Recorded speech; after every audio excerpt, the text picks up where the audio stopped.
Due process is only this.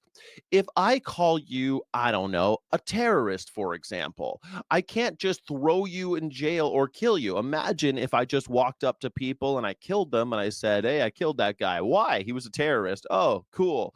That wouldn't be kosher, right? We're not okay with that. What we do in America, we have this thing called due process because we don't want crazy King George cutting off people's heads because they say nasty things about him. If they are indeed guilty of something like treason or some kind of horrible act against America, then we need to put them in jail. They await trial. We put them through trial. We decide, was he really a gang member who was terrorizing, or was that just a baseless accusation and whatever? What about the tattoos? Oh, let's look at the tattoos. Oh, those tattoos are for gay pride. That has nothing to do with gang member shit. Okay, you can go for free. Or you're a terrorist. You've got a jihadi thing going on. You were taking pictures of our capital and then plotting to kill Americans. Okay, you go to jail. We have to go through what's called due process. Basically, trials. It doesn't always mean a trial, but the trial is like the most like well-known version of due process. You got to go to the court.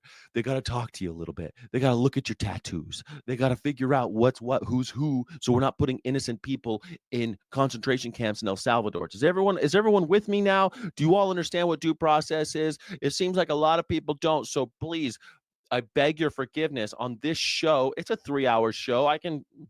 I'll be mentioning it again, okay? I'll be mentioning again what due process is. There won't be a quiz. There are no quizzes.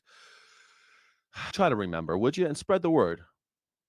Overnight order from their colleagues, unprecedented and legally questionable relief. The migrants are being held in a detention center in Texas under the Alien Enemies Act, a centuries old wartime law that provides little or no due process. That's right. The Alien Enemies Act is something that the president was given power to do during World War II, I want to say. Well, it's 177. Okay, so the one that it was 1798 or something when it was like passed. But that was, we hated the British back then. We wanted to kill all them. We hated the French. There was all sorts of stuff we hated most of the world back then. Now, the only time I really remember it being used was during World War II when they wanted to the Japanese. They looked different from us and they dehumanized them, unlike the Germans. The Germans were always looked at as humans, but the Japanese always were looked at as animals or just non-human entities.